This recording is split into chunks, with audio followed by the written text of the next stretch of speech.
Assalamualaikum warahmatullahi wabarakatuh. Perkenalkan, saya Ananda Cinta Surya Qurani dengan NIM 2208 1030 1008. Saya perwakilan dari kelompok 6 akan membagikan hasil video presentasi mengenai perkembangan teknologi pada perusahaan PT KAI guna menyelesaikan tugas UTS Project Mata Kuliah Sistem Informasi Manajemen dan Teknologi.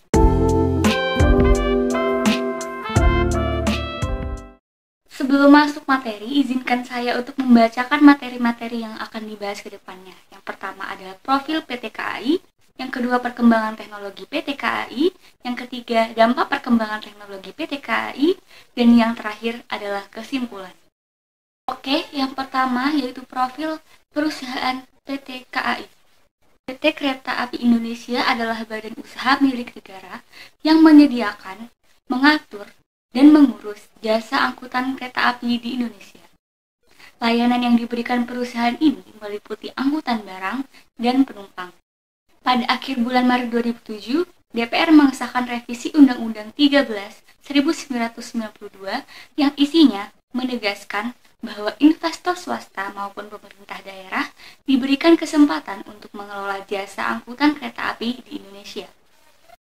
Oke, untuk subtopik selanjutnya yaitu mengenai perkembangan teknologi pada PT KAI. Perkembangan teknologi dari PT KAI yang memiliki dampak sangat signifikan ialah penerapan dari aplikasi KAI Akses.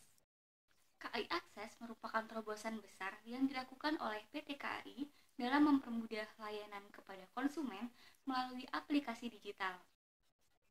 Ada beberapa fitur teknologi dalam aplikasi KAI Akses, di antaranya yaitu yang pertama yaitu Rail Ticketing System, merupakan fasilitas penyedia layanan pemesanan tiket yang bisa dilakukan secara online melalui aplikasi KAI Akses. Untuk pemesanan tiketnya, PT KAI menyediakan jenis kereta antar kota maupun lokal yang bisa diakses oleh konsumen. Nah, selain itu, tersedia juga fitur pembatalan tiket dan perubahan jadwal perjalanan. Oke, yang selanjutnya ada e-boarding pass. Ini adalah fitur unggulan yang memungkinkan pelanggan untuk tidak melakukan pencetakan boarding pass secara manual di stasiun kereta. Nah, pelanggan ini hanya perlu print e-boarding pass di aplikasi KAI Akses, lalu melakukan scan QR code pada scanner yang bisa ditemukan di meja petugas boarding yang terdapat di stasiun kereta. Selain mudah, ini juga akan menghemat waktu dan tenaga. Selain menggunakan scan QR code, saat ini di beberapa kota besar mulai menerapkan teknologi pengenal wajah di pintu keberangkatan atau yang bisa disebut dengan face recognition boarding system sebagai salah satu bentuk memberikan layanan lebih baik kepada konsumen. Nah, jika sudah melakukan registrasi, pelanggan tidak perlu lagi melakukan cetak boarding pass. Pelanggan dapat langsung menuju ke face recognition boarding gate jika waktu untuk boarding sudah dapat dilakukan. Nah, kemudian arahkan wajah ke mesin pemindai dan jika data tiket, identitas, dan syarat lainnya sudah sesuai, maka gate akan otomatis terbuka. Nah, ini proses pemindahan wajah pelanggan dan proses verifikasi seluruh data yang tersimpan di sistem KAI sangat cepat, sehingga hal tersebut akan sangat mempengaruhi pelanggan dan memperlancar antrian saat proses boarding. Teknologi ini dibuat untuk memudahkan konsumen agar bisa masuk ke gerbong tanpa harus menunjukkan dokumen seperti KTP, boarding pass, atau dokumen lainnya.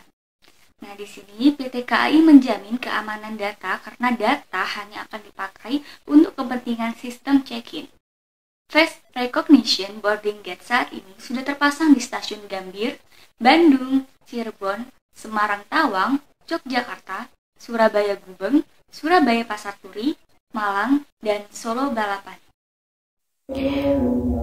Saya Dia Hayu Sukma Febrianti dengan akhiran NIM 1061. Saya di sini akan jelaskan fitur unggulan lainnya dari KAI Akses, yaitu Connecting Train. Pelanggan dapat memanfaatkan fitur Connecting Train di aplikasi KAI Akses untuk membantu memberikan alternatif perjalanan kereta api dengan mengkombinasikan jadwal kereta yang bersifat bersambungan. Adanya fitur ini tentu memudahkan pelanggan untuk mencari kereta apabila relasi perjalanan yang diinginkan tidak memiliki akses kereta langsung, mencari kereta bila jadwal yang tersedia untuk kereta langsung tidak sesuai dengan yang diinginkan, atau untuk pencarian kereta jika tiket kereta langsung untuk relasi yang diinginkan penumpang telah habis. Selanjutnya ada first mile dan last mile. Di dalam aplikasi KAI Akses terdapat fitur first mile dan last mile.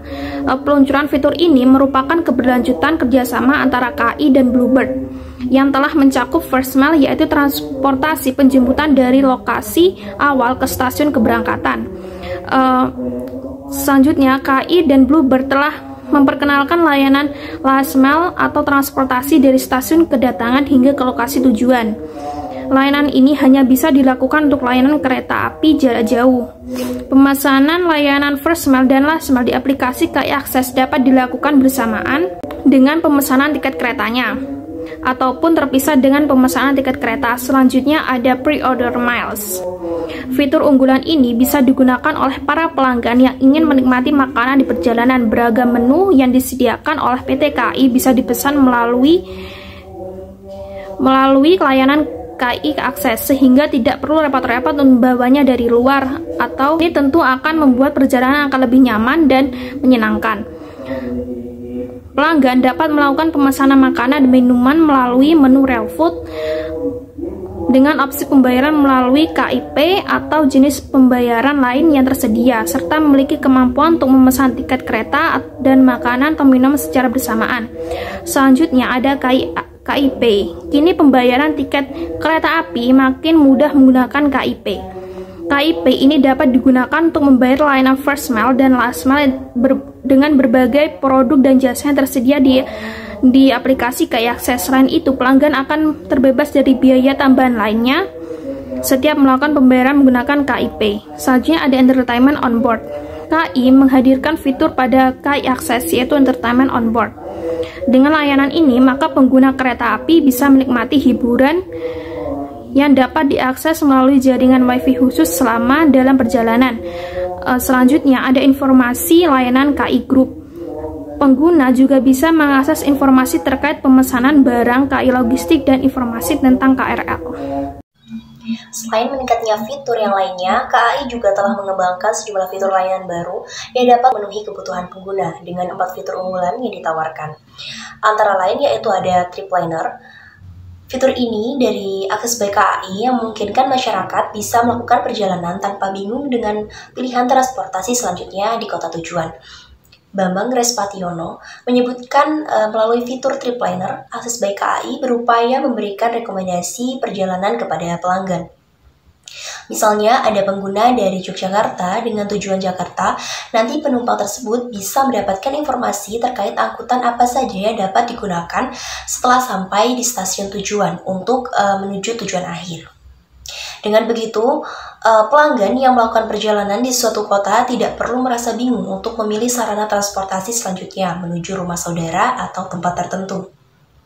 Menu terbaru dari Akses by KAI yaitu ada reservasi hotel. Fitur ini KAI hadirkan untuk mengakomodasi kebutuhan pelanggan KAI akan layanan penginapan dalam mendukung customer journey semakin lebih baik lagi.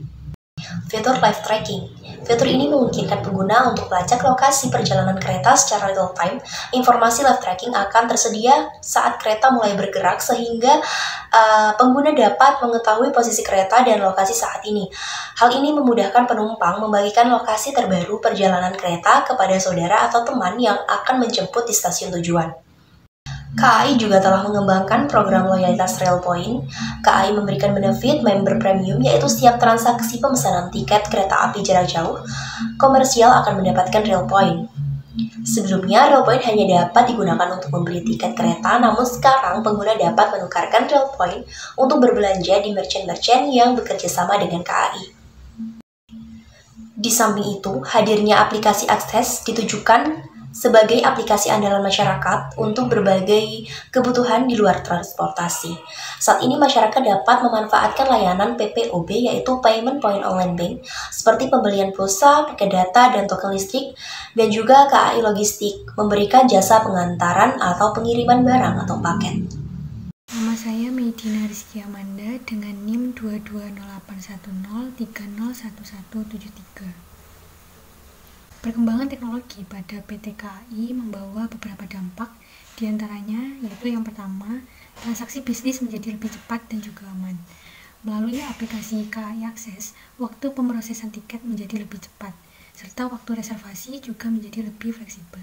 Dengan begitu akan lebih banyak jumlah transaksi dan juga pelanggan yang dapat terlayani. Di sisi lain, pemanfaatan IT juga dapat menghindari kesalahan yang mungkin terjadi apabila pemrosesan tiket dilakukan secara manual. Kemudian dampak yang kedua yaitu jumlah penumpang dan pengguna channel eksternal mengalami peningkatan. Dengan adanya sistem RTS, jumlah pembelian tiket kereta api melalui channel eksternal bertambah. Selain itu, implementasi RTS ini juga memberikan kecepatan untuk masuk ke pasar. Melalui integrasi dengan sosial media, aplikasi KAI Akses, serta web korporat, PT KAI dapat memberikan informasi dengan lebih cepat kepada pelanggan tentang produk baru, kemudian program promo, event, dan lain-lain. Kemudian dampak selanjutnya yaitu dapat membuka peluang bisnis lain. Implementasi dari RTS ini memungkinkan PT KAI untuk memperbanyak channel reservasi dan pilihan cara pembayaran, sehingga lebih fleksibel dan lebih dekat kepada pelanggan. Sistem RTS juga dapat membuka peluang bisnis baru, diantaranya integrasi dengan moda angkutan lain, hotel, agen travel, melalui kerjasama, dan lain sebagainya. Lebih jauh lagi, RTS ini juga memungkinkan untuk masuk ke pasar global melalui website, sehingga pemesanan tiket kereta api ini dapat dilakukan dari luar negeri. Dampak selanjutnya dari perkembangan teknologi pada PT KAI yaitu pembelian tiket di stasiun menjadi lebih tertib. Dengan adanya sistem RTS atau Real Ticketing System, strategi PT KAI untuk memperbanyak channel penjualan tiket di luar stasiun maupun untuk mengurangi jumlah loket di stasiun pada akhirnya bisa terwujud. Stasiun pun menjadi lebih tertib karena hanya digunakan untuk pelayanan bagi penumpang yang akan berangkat maupun penumpang yang baru pertama kali menggunakan kereta api. Selanjutnya yaitu Real Ticketing System tinggal klik. Nah, berkat adanya sistem RTS ini, sistem tiket kereta api menjadi jauh lebih mudah. Cukup dengan memanfaatkan jaringan internet dan juga smartphone, calon penumpang tinggal memainkan telunjuk mereka, lalu tinggal klik transaksi, kemudian selesai. Dan penumpang bisa mendapatkan tiket kereta api semudah mengklik panduan yang ada.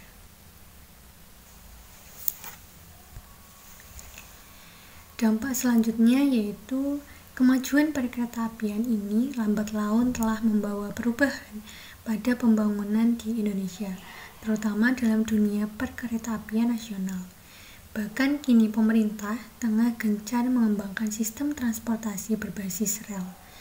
Mode kereta api jenis baru pun telah hadir di Indonesia, yaitu pengoperasian LRT atau Light Rail Transit. Pengoperasian LRT ini pertama kali diterapkan di Palembang pada bulan Juli tahun 2018 lalu. Dan ini menjadi goresan sejarah baru dalam dunia perkeretaapian. LRT di Palembang ini menggunakan salah satu teknologi yang pertama kali digunakan dalam sistem perkeretaapian di Indonesia, yaitu third rail atau roda ketiga. Teknologi ini pun pada akhirnya juga diterapkan pada LRT Jabodetabek. Berbagai terobosan pelayanan ini tak akan terwujud tanpa perkembangan teknologi informasi yang dikelola sebaik mungkin. Sinergi dari berbagai pihak akan mewujudkan percepatan kemajuan.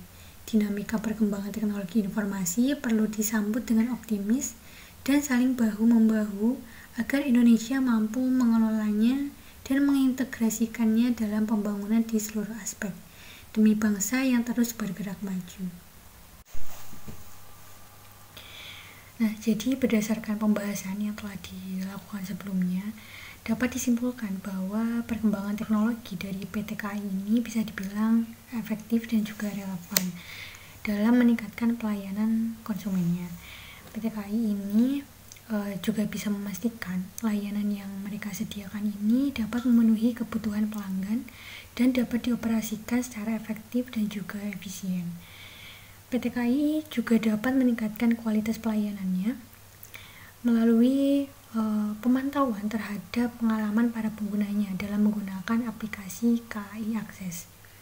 Mereka dapat melakukan evaluasi secara terus-menerus sehingga mendapatkan masukan dari para penggunanya.